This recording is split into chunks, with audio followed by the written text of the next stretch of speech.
જે આપણે ધોરણ 7ની અંદર વનસ્પતિમાં પોષણની અંદર આપણે બીજા લેક્ચરની વાત કરવાની છે અને બીજા લેક્ચરની અંદર આપણે જોવાનું છે કે વનસ્પતિમાં પોષણના અન્ય પ્રકારો, બરાબર ને? એટલે કે અગાઉ આપણે જે લેક્ચરની અંદર વાત કરી હતી કે વનસ્પતિ છે એ પોતાનો ખોરાક કેવી રીતે બનાવે છે, તો પ્રકાશ સંશ્લેષણની પ્રક્રિયા દરમિયાન એ પોતાનો ખોરાક છે એ કાર્બોદિત સ્વરૂપે બનાવે છે અને કાર્બોદિતનું પછી સ્ટાર્ચમાં રૂપાંતર કરતું હોય છે, બરાબર? એ આપણે અગાઉના લેક્ચરની અંદર અભ્યાસ કરી ગયા હતા.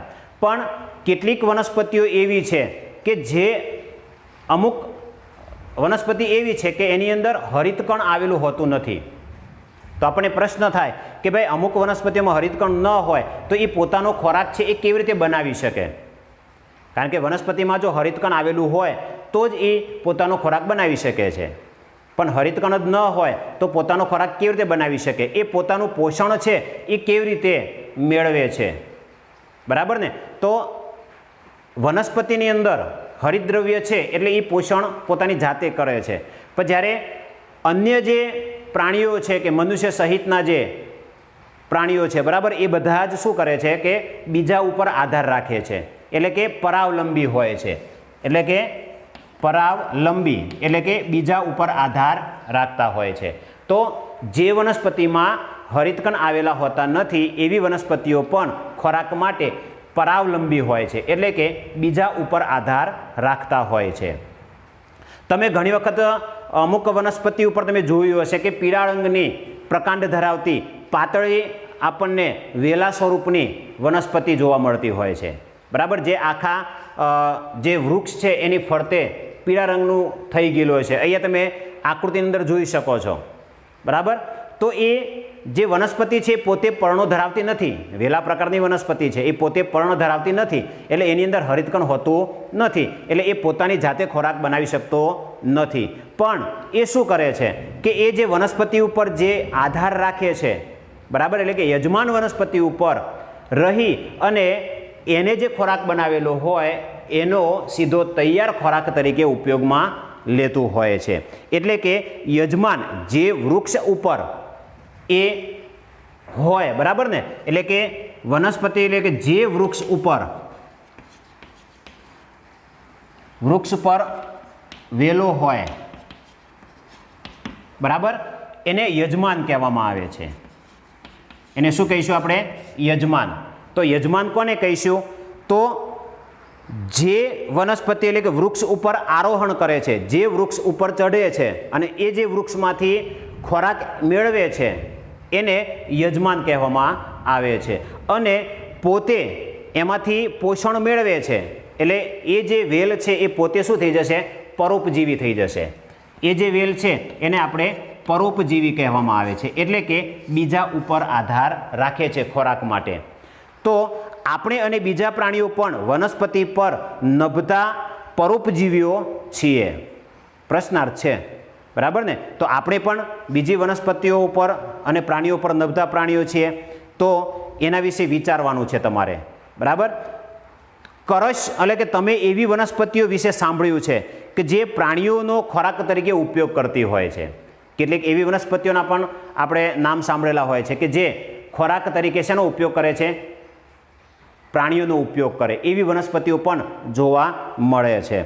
આપણને આશ્ચર્ય થાય છે કે આવી વનસ્પતિઓ પણ હોય કે જે ખોરાક તરીકે પ્રાણીઓનો ઉપયોગ કરે. તો એવી વનસ્પતિની આપણે વાત કરીએ તો એ જે વનસ્પતિઓ છે એમાં આપણે જોઈએ તો કરશપર્ણ. તો કરશપર્ણ છે એ અહીં તમે બાજુની આકૃતિમાં જોઈ શકો છો કે કરશપર્ણ કેવું હોય છે. તો કરશપર્ણની અંદર એ પર્ણની એવી રચના થઈ જાય છે કે એ પોતે કળશ ધરાવે છે, લોટા જેવી રચના થઈ જાય. ઉપરની બાજુ એક એનું ઢાંકણ આવેલું હોય છે જે એને ઢાંકવામાં મદદરૂપ થતું હોય છે. અને એ કળશપર્ણની અંદરની બાજુએ નાના નાના સૂક્ષ્મ તંતુઓ આવેલા હોય છે, બરાબર, કે જે એક વખત કીટક છે એ એની અંદર પડે પછી બહાર આવી શકતું નથી. એ ઉપરાંત એ કરશપર્ણ છે એનું જે ઉપરનું ઢાંકણ છે એની સપાટી છે એ ચીકણી હોય છે અને અંદરની સપાટી પણ એવી ચીકણી હોય છે કે જેના કારણે કોઈ જીવજંતુ એની ઉપર બેસી જાય તો એ ફરીથી એની પરથી ઉડી શકતું નથી. અને કરશપર્ણનું ઉપરનું જે ઢાંકણ છે એ બંધ થઈ જાય છે અને જીવજંતુ છે એ અંદર પડી જતું હોય છે. એટલે આ રીતે એ કરશપર્ણ છે એ કીટાહારી વનસ્પતિ કહેવામાં આવે છે. તો કળશપર્ણ છે એ કીટાહારી વનસ્પતિ કહેવાય, બરાબર ને? એટલે કે કીટાહારી વનસ્પતિ એટલે શું? તો જે વનસ્પતિ ખોરાક તરીકે કીટકોનો ઉપયોગ કરે એવી વનસ્પતિને કીટાહારી વનસ્પતિ કહેવામાં આવે છે. ત્યાર પછી એ અંદર જીવજંતુ પડી ગયા પછી એની અંદર એક પ્રકારનો રસ હોય છે કે જે એની કીટકોની અંદર રહેલો જે એને જરૂરી પોષક દ્રવ્યો છે એ એમાંથી શું કરી લે છે? ચૂસી લે છે અને એનો ખોરાક તરીકે ઉપયોગ કરી અને બાકીલો વધેલો ખોરાક છે એને બહાર કાઢી નાખે છે. આવી આ વનસ્પતિઓની અંદર રચના આવેલી હોય છે. તો કળશપર્ણ છે એ એક આવી વનસ્પતિ છે, બરાબર? શું તે શક્ય છે કે આવી વનસ્પતિ જે જમીનમાં ઉગે છે તેમાંથી જરૂરી પોષક દ્રવ્યો એટલે કે જરૂરી પોષક તત્વો નહીં મેળવતા હોય? એ કેમ વનસ્પતિ છે એ પ્રાણીઓ પર આધાર રાખે છે? તો એવું હોઈ શકે કે એને પૂરતા પ્રમાણમાં જમીનમાંથી પોષક દ્રવ્યો છે એ મેળવી શકતું ન હોય. ત્યાર પછી આવે છે મૃતોપજીવી. આ તો આપણે કીટાહારી વનસ્પતિની વાત કરી, પણ કેટલાક છે એવા મૃતોપજીવી હોય છે. એટલે મૃતોપજીવી એટલે શું? તો એ શબ્દ છે એના પરથી જ આપણને ખબર પડે કે મૃતોપજીવી. તો મૃતોપ એટલે મૃત અને મૃત એટલે કે મરી ગયેલા, બરાબર ને? વનસ્પતિ છે એ જીવતી હોય ત્યાં સુધી એ પોતાનો વિકાસ કરે, પણ જ્યારે એને કાપી નાખવામાં આવે, બરાબર, ત્યારે એ મરી જાય છે, બરાબર? એ સિવાય મૃતોપજીવી એટલે કે મરી ગયેલા જે પ્રાણીઓ છે એ પ્રાણીઓનો ખોરાક તરીકે ઉપયોગ કરે. તો તમે શાક માર્કેટમાં મશરૂમના પેકેટ છે એ વેચાતા જોયા હશે. મશરૂમ એટલે કે બિલાડીનો ટોપ આવે છે, એને મશરૂમ કહેવામાં આવે છે. વર્ષા ઋતુમાં સડતા લાકડા પર છત્રી અથવા તો ડાઘાયુક્ત પોચી રચના તમે જોઈ હશે. ચોમાસાની અંદર આપણને જ્યાં કચરો એકઠો થયેલો હોય એવી જગ્યાએ તમે આ જે બિલાડીનો ટોપ એટલે કે મશરૂમ છે એ આ રીતે આપણને ઉગેલી જોવા મળતી હોય છે.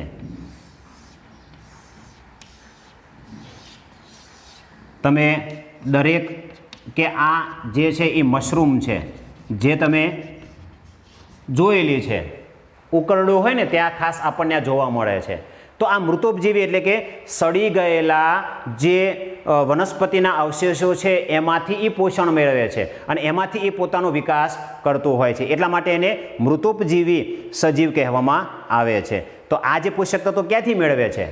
તો સડી ગયેલા વનસ્પતિના જે લાકડા હોય, પર્ણો હોય, એમાંથી એ પોતે પોષણ મેળવતી હોય છે. એવું એક તમને સાદું ઉદાહરણ તમને આપીએ કે આપણા ઘરની અંદર જ્યારે બ્રેડ લાવવામાં આવે ને એ બ્રેડના ટુકડાને જો તમે સહેજ ભીની કરી અને એકાદ બે દિવસ માટે તમે જો એને અંધારાની અંદર મૂકી રાખશો તો એની અંદર એક પ્રકારની ફૂગ જોવા મળે છે. એની અંદર આપણને એક ફૂગ જોવા મળે, કાળા કલરના ધબ્બા આપણને જોવા મળે છે, બરાબર ને? તો એ શું છે? એ મૃતોપજીવી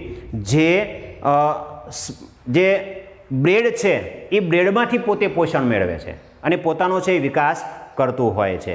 તો આ રીતે આપણને સજીવો છે એ ફૂગ છે, ફૂગ કહેવાય, અને એવો જુદા જુદા પ્રકારે પોષણ મેળવે છે.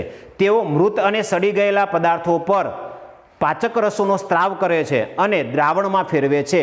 પછી તેઓ તેમાંથી પોષક તત્વો શોધે છે અને આવા પ્રકારનું પોષણ કે જેમાં મૃત અને સડી ગયેલા પદાર્થોના દ્રાવણમાંથી પોષણ મેળવવામાં આવે છે એને મૃતોપજીવી પોષણ કહેવામાં આવે છે. તો મૃત અથવા તો સડી ગયેલા પદાર્થોમાંથી પોષણ મેળવવામાં આવતું હોય તેને મૃતોપજીવી પોષણ કહેવામાં આવે છે. અને જે વનસ્પતિઓ કે પ્રાણીઓ છે એ એમાંથી જે પોષણ મેળવે છે એવા પ્રાણીઓને કે સજીવોને આપણે મૃતોપજીવી કહેવામાં આવે છે. તો મૃતોપજીવી સજીવો કોને કહેવાય? તો પ્રશ્ન પૂછાય છે કે મૃતોપજીવી સજીવો કોને કહેવાય? તો મૃત અથવા તો સડી ગયેલા પદાર્થોમાંથી પોષણ મેળવતા સજીવોને મૃતોપજીવી કહેવામાં આવે છે. અને મૃતોપજીવી પોષણ એટલે શું? તો એમાં પણ એ જ આવશે, બરાબર, કે સજીવો છે એ મૃત અથવા સડી ગયેલા પદાર્થોમાંથી જે પોષણ મેળવે છે એને મૃતોપજીવી પોષણ કહેવામાં આવે છે. તો આ રીતે આપણે મૃતોપજીવી સજીવ અને મૃતોપજીવી પોષણ આપણને યાદ રાખવાનું છે.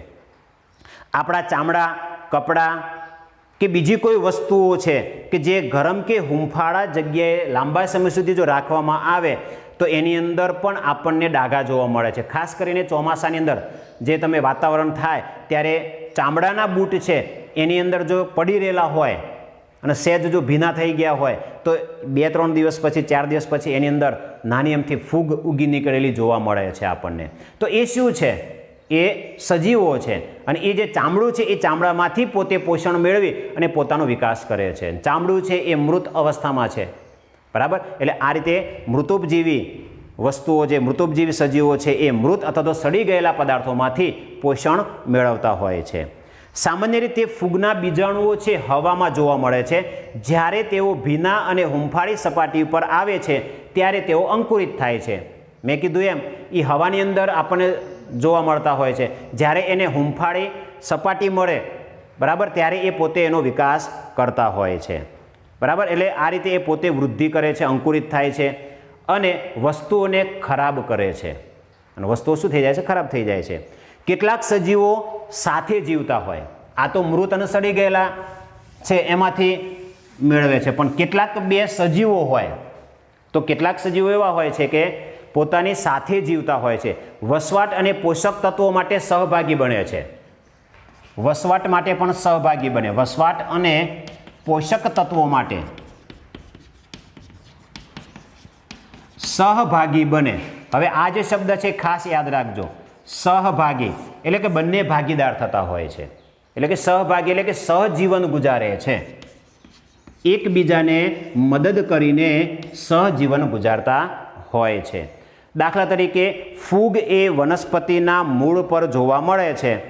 વૃક્ષ એ ફૂગને પોષક તત્વો પૂરા પાડે છે. બદલામાં ફૂગ પાસેથી જમીનમાંથી પાણી અને પોષક તત્વો મેળવવા માટે મદદ લે છે. તો ફૂગ અને વનસ્પતિનું ઉદાહરણ આપ્યું છે આપણને. ફૂગ અને વનસ્પતિ, બરાબર. તો ફૂગ છે એ વનસ્પતિ ઉપર થતી જોવા મળે ક્યારે, બરાબર. તો શું કરશે? ફૂગ છે એ વનસ્પતિ ઉપર રહેવા માટે રહેઠાણ પૂરું પાડે છે. વનસ્પતિ શું કરે છે? ફૂગ માટે રહેઠાણ પૂરું પાડે છે અને મૂળની અંદર જોવા મળે છે. એટલે કે વૃક્ષ એ ફૂગને પોષક તત્વો પણ પૂરા પાડે છે. આ જે વૃક્ષ છે એ ફૂગને શું કરે છે? પોષક તત્વો પૂરા પાડે છે અને એના બદલામાં ફૂગ પાસેથી વનસ્પતિ છે એ જમીનમાંથી પાણી અને પોષક તત્વો મેળવવામાં મદદરૂપ કરતું હોય છે. બીજું એક ઉદાહરણ છે લાઇકેન. તો લાઇકેન એ ફૂગ અને લીલનું મિશ્રણ છે, એને લાઇકેન કહેવાય. આ બે મિશ્રણ થાય એટલે એને લાઇકેન એને કહેવામાં આવે છે. તો બંને સહજીવી જીવન ગુજારતા હોય છે. ફૂગ અને લીલ એકબીજાનું જીવન ગુજારે છે, એકબીજાને મદદરૂપ કરે છે અને પોતે લાઇકેન બનાવે છે. એટલે કે ફૂગ વસવાટ, પાણી અને ખનિજ તત્વો લીલને આપે છે, બરાબર ને. આ જે ફૂગ છે એ પોષક તત્વો, પાણી અને ખનિજ તત્વો છે એ કોને આપે છે? લીલને. અને એના બદલામાં લીલ એ પ્રકાશ સંશ્લેષણ દ્વારા બનેલો ખોરાક છે એ ફૂગને આપે છે. તો લાઇકેન એ શું છે? તો ફૂગ અને લીલનું મિશ્રણ છે. ફૂગ અને લીલ એ સહજીવન ગુજારે છે, એટલા માટે એ લાઇકેન છે. તો આ રીતે એકબીજાના સહજીવન ગુજારતા હોય છે. તો આ રીતે આપણે કઈ રીતે વનસ્પતિના અન્ય પોષણના પ્રકારો આપણે જોયા, બરાબર ને. એમાં પરોપજીવી પોષણ પહેલું આપણે જોયું, બરાબર ને. પરોપજીવી એટલે કે બીજા સંપૂર્ણપણે બીજા સજીવો ઉપર આધાર રાખતા હોય એને પરોપજીવી સજીવો કહેવામાં આવે છે. બીજું જોયું મૃતોપજીવી. મૃતોપજીવી કોને કહેવાય? કે જે મૃત અથવા તો સડી ગયેલા પદાર્થોમાંથી પોતે પોષણ મેળવે છે એને મૃતોપજીવી કહેવામાં આવે છે. ત્રીજો પ્રકાર આપણે જોયો, બરાબર, કે સહજીવન, કે જે બંને એકબીજાને મદદરૂપ થાય છે. લાઇકેનમાં ફૂગ અને લીલ. ફૂગ છે એ પોતે જમીનમાંથી પાણી અને પોષક તત્વો છે લીલને આપે છે અને લીલ છે પોતે પ્રકાશ સંશ્લેષણની પ્રક્રિયા કરી અને પછી શું કરે છે? પોતે ખોરાક બનાવે છે અને એ ફૂગને પણ આપે છે. એવું જ ઉદાહરણ છે એ આપણે જોઈએ, બરાબર. તો બગલો અને મગરની, બરાબર ને. મગર છે મોઢું પહોળું રાખીને સૂઈ જાય માંસ ખાધું હોય પછી, તો બગલો છે આવીને એ એના દાંતમાં ફસાયેલો કચરો શું કરશે? વીણી નાખશે. એટલે મગરને ફાયદો થયો કે ભાઈ એના મોંમાં જે નકામો કચરો ફસાઈ ગયો છે એ સાફ થાય છે અને બગલાને શું ફાયદો થાય છે કે એને બગલાને પોતાનો ખોરાક મળે છે, એટલે એ બંને એકબીજાનું સહજીવન કહેવાય. તો આ રીતે સહજીવન પણ બની ગયા. હવે એનાથી આગળ આપણે જોઈએ કે જમીનમાં પોષક તત્વો ફરી કેવી રીતે આવે છે. હવે પણ પ્રશ્ન થાય કે જમીનમાં આ પોષક તત્વો છે એ કેવી રીતે આવતા હોય ફરીથી, એની આપણે વાત કરીએ. કારણ કે વનસ્પતિ છે એ જ્યારે વાવવામાં આવે ત્યારે એ પોષક તત્વો અંદરથી ખેંચી લે છે, એટલે અંદર પોષક તત્વો ખૂટી જશે. તો આ બીજા આવે છે ક્યાંથી? હવે શું તમે ક્યારે ખેડૂતને ખેતરમાં છાણિયું ખાતર નાખતા જોયા હશે? તો રાસાયણિક ખાતર નાખતા પણ જોયા હશે. ઘણા વિદ્યાર્થી મિત્રો છે એ ખેડૂતના દીકરા હશે, તો એ લોકોને ખબર હશે, બરાબર ને, કે પોતે ખેતરની અંદર છાણિયું ખાતર નાખે છે, રાસાયણિક ખાતર પણ એની અંદર ઉમેરતા હોય છે. અથવા તો માળીને બગીચામાં ઘાસવાળી ભૂમિની અંદર અથવા તો કુંડાની અંદર આપણે ખાતર નાખતા જોયેલા હશે. શું તમે જાણો છો કે તે જમીનમાં શા માટે ઉમેરવામાં આવે છે? રાસાયણિક ખાતર અને છાણિયું ખાતર છે એ ખેતરમાં શા માટે નાખવામાં આવે છે? તો તમે શીખી ગયા કે વનસ્પતિ જમીનમાંથી પાણી અને ખનિજ તત્વોનું શોષણ કરે છે. આપણે અગાઉ જોઈ ગયા કે વનસ્પતિ છે એ જમીનમાંથી શું મેળવે છે? તો પાણી અને ખનિજ તત્વોનું શોષણ કરે છે, બરાબર. તેથી તેમની માત્રા જમીનમાં ઘટતી જાય અને એના કારણે એની માત્રા છે એ જમીનમાં શું થાય? ઘટતી જતી હોય છે. છાણિયા ખાતર કે રાસાયણિક ખાતરમાં નાઇટ્રોજન, હવે છાણિયું ખાતર અને રાસાયણિક ખાતર હોય એમાં નાઇટ્રોજન, પછી પોટેશિયમ, કેલ્શિયમ, બરાબર ને, આ બધા જે પોષક તત્વો છે એ એની અંદર આવેલા હોય છે. અને એ ઉપરાંત ફોસ્ફરસ પણ રહેલા હોય છે. અને જમીનને સમૃદ્ધ બનાવવા માટે આ જે પોષક તત્વો છે એ જમીનમાં સમયાંતરે ઉમેરવા પડે. તો આ જે સમયાંતરે ઉમેરવામાં આવે છે ને આપણે આગળ જોઈ ગયા કે ખાતર ઉમેરણ કહેવામાં આવે છે. તો પોષક તત્વો સમયાંતરે જમીનમાં ઉમેરવા જોઈએ. જો આપણે વનસ્પતિની પોષક તત્વોની જરૂરિયાત પૂરી કરીએ તો આપણે તેને ઉછેરી શકીએ અને એની તંદુરસ્તી પણ જાળવી શકાય છે. તો આ નવા પોષક તત્વો કેવી રીતે આવે છે? તો આપણે બહારથી એને ઉમેરવા પડતા હોય છે. ક્યારેક છાણિયા ખાતરના દ્વારા અથવા તો રાસાયણિક ખાતર દ્વારા એનું ખાતર છે એ ઉમેરવામાં આવે છે, જેના કારણે જમીનમાં પોષક તત્વોનું પ્રમાણ જળવાઈ રહેતું હોય છે. સામાન્યપણે પાકને નાઇટ્રોજન વધારે પ્રમાણમાં જોઈએ. બીજા બધા પોષક તત્વોને ઓછી જરૂર પડે છે, પણ નાઇટ્રોજન છે એને પુષ્કળ પ્રમાણમાં જરૂરિયાત રહેતી હોય છે. લણણી કર્યા પછી પાક તૈયાર થઈ ગયો, લણણી કર્યા પછી જમીનમાં નાઇટ્રોજનની ઉણપ સર્જાય, કારણ કે વનસ્પતિ છે એ પોતે વિકાસ કરવા માટે નાઇટ્રોજનનું શોષણ કરી નાખે છે. એટલે જમીનમાં શું થાય છે? નાઇટ્રોજનની ઉણપ થતી હોય છે. અને એ વાતાવરણમાં પુષ્કળ પ્રમાણમાં નાઇટ્રોજન હોવા છતાં વનસ્પતિ છે એ સીધો નાઇટ્રોજનનો ઉપયોગ કરી શકતો નથી. તો કેવી રીતે મેળવે છે? તો અગાઉ પણ આપણે જોઈ ગયા કે એ જમીનમાં નાઇટ્રોજન છે દ્રાવ્ય સ્વરૂપે હોય, બરાબર ને. વનસ્પતિ છે તો જમીનમાં એના જે મૂળ છે આ, બરાબર ને, તો જમીનમાં દ્રાવ્ય સ્વરૂપે રહેલું જે નાઇટ્રોજન છે એ નાઇટ્રોજન છે એનું શોષણ કરે છે, બરાબર. વનસ્પતિ છે એ હવામાંથી સીધો નાઇટ્રોજન મેળવી શકતો નથી. તો કેવી રીતે આવશે? તો આપણને ખબર છે કે વનસ્પતિના મૂળની અંદર જે કઠોળ વર્ગની વનસ્પતિ આવે ખાસ કરીને, બરાબર ને, કઠોળ એટલે કે સિમ્બી કુળની વનસ્પતિ છે, એને મૂળની અંદર મૂળગંડિકામાં રાઇઝોબિયમ નામના બેક્ટેરિયા હોય છે. તો આ રાઇઝોબિયમ નામના બેક્ટેરિયા છે એ હવામાં રહેલા નાઇટ્રોજનનું શોષણ કરી અને જમીનની અંદર વનસ્પતિ ઉપયોગમાં લઈ શકે તેવા દ્રાવ્ય સ્વરૂપમાં ફેરવવાનું કામ છે એ આ રાઇઝોબિયમ નામના બેક્ટેરિયા કરે છે. તો આપણે આ યાદ રાખવાનું છે કે અને એ રીતે વનસ્પતિ છે જમીનમાં નાઇટ્રોજનનો ઉમેરો થતો હોય છે. તો કઠોળ વર્ગની વનસ્પતિ છે, દાળ તમે જુઓ તો મોટાભાગના બધા જ દાળ છે એ બધી કઠોળ વર્ગની વનસ્પતિ છે. અને એટલા જ માટે કહેવામાં આવે છે કે જ્યારે પણ આપણે એક પાક લીધા પછી 1 વર્ષની અંદર એ ખેતરની અંદર એક વખત કઠોળ છે એ વાવવું જોઈએ, એનો પાક ઉછેરવો જોઈએ, જેથી જમીનમાં નાઇટ્રોજનનું પ્રમાણ જળવાઈ રહે. આ કઠોળ વર્ગની વનસ્પતિ છે એ જ જમીનમાં નાઇટ્રોજનની પૂર્તતા કરે છે, બરાબર. એટલે કે વનસ્પતિ છે એ આ જે નાઇટ્રોજન આ જે બેક્ટેરિયા છે એ બેક્ટેરિયાને મૂળ ગંડિકામાં રહેવા માટે વસવાટ મળી રહે છે, રહેઠાણ મળી રહે છે, અને વનસ્પતિ છે એને શું મળી રહે છે? નાઇટ્રોજન. એટલે બંને એકબીજાનું સહજીવન થયું. તો વનસ્પતિની મૂળ અને રાઇઝોબિયમ બેક્ટેરિયા એ બંને વચ્ચે પણ એક પ્રકારનું સહજીવન છે એ આપણે કહી શકીએ છીએ. તો આ પ્રકારનું જોડાણ એ ખેડૂતો માટે ખૂબ જ અગત્યનું છે. આમ જે જમીનમાં કઠોળ વર્ગની વનસ્પતિ ઉગાડવામાં આવે ત્યાં નાઇટ્રોજન ખાતર ઉમેરવાની જરૂર રહેતી નથી.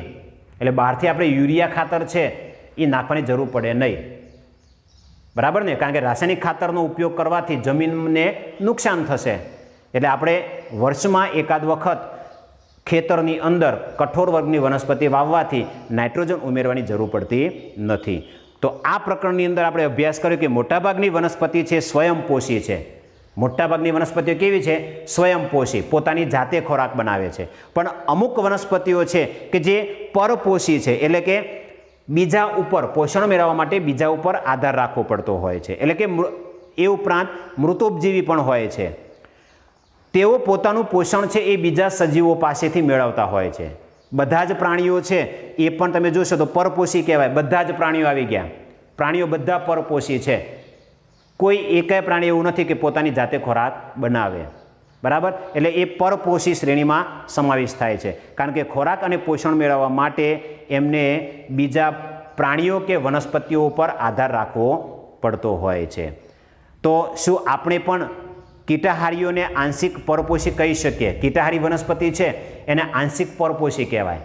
કારણ કે એમને જરૂર પૂરતા પોષક તત્વો છે એના મૂળ દ્વારા એ પોતે શોષણ મેળવી શકતું નથી. એટલા માટે એમને કીટાહારી વનસ્પતિ એટલે કે કીટકોનો ખોરાક તરીકે ઉપયોગ કરવો પડતો હોય છે. તો વિદ્યાર્થી મિત્રો, આ પ્રકરણની અંદર આપણે શેનો અભ્યાસ કર્યો એ આપણને પહેલાં ખબર હોવી જોઈએ, બરાબર ને? તો આપણે થોડોક સારાંશ જોઈ લઈએ કે આપણે આ પ્રકરણની અંદર સૌથી પહેલાં વનસ્પતિ પોતાની જાતે ખોરાક બનાવે છે.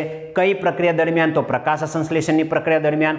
પ્રકાશ સંશ્લેષણની પ્રક્રિયામાં કયા પદાર્થોની જરૂર પડે છે? તો સૂર્યપ્રકાશ, પાણી, બરાબર, અને કાર્બન ડાયોક્સાઇડનો ઉપયોગ કરી અને વનસ્પતિ પોતે કાર્બોદિત સ્વરૂપે ખોરાક મેળવે છે. તો આ સ્વયંપોષી વનસ્પતિ હતી. પણ કેટલીક વનસ્પતિઓ એવી છે કે જે ખોરાક પોતાની જાતે બનાવી શકતી નથી, એટલે કે હરિતદ્રવ્ય હોતું નથી. તો એવી વનસ્પતિઓ છે એ બીજા ઉપર આધાર રાખે છે, એટલે કે પરાવલંબી હોય છે, બરાબર? અને પરાવલંબીમાં આપણે જોઈએ તો મૃતોપજીવી કે જે સંપૂર્ણપણે એ મૃત રહેલા જે વનસ્પતિઓ છે કે પ્રાણીઓ છે એમાંથી પોષણ મેળવે છે અને પોતે પોતાનો વિકાસ કરતા હોય છે. કેટલાક પ્રાણીઓ એવા છે કે સંપૂર્ણ પરોપજીવી એટલે કે સંપૂર્ણપણે બીજા ઉપર આધાર રાખે. અમરવેલ નામની વનસ્પતિ છે. તો અમરવેલ નામની વનસ્પતિ છે એ સંપૂર્ણપણે બીજી વનસ્પતિ ઉપર ખોરાક તરીકે આધાર રાખે છે. ત્યાર પછી કેટલીક વનસ્પતિઓ સહજીવન ગુજારતી હોય છે, એટલે કે એકબીજાને લાભ થતો હોય એ રીતે જીવન ગુજારે, બરાબર? રાઇઝોબિયમ બેક્ટેરિયા અને મૂળની આપણે વાત કરીએ વનસ્પતિ, બરાબર ને? તો વનસ્પતિને નાઇટ્રોજન મેળવવા માટે રાઇઝોબિયમ બેક્ટેરિયા છે એ ઉપયોગી છે એમના માટે, બરાબર? રાઇઝોબિયમ બેક્ટેરિયાને રહેવા માટે મૂળ ગંડિકામાં એનું સ્થાન આપે છે મૂળ, એટલે બંને એકબીજાને મદદરૂપ થતા હોય છે. તો આ રીતે આપણે આખું પ્રકરણ છે એનો અભ્યાસ કર્યો. ત્યાર પછી સ્વાધ્યાય છે એના પ્રશ્ન જવાબો તમે તમારી જાતે સોલ્વ કરી શકો છો. Thank you.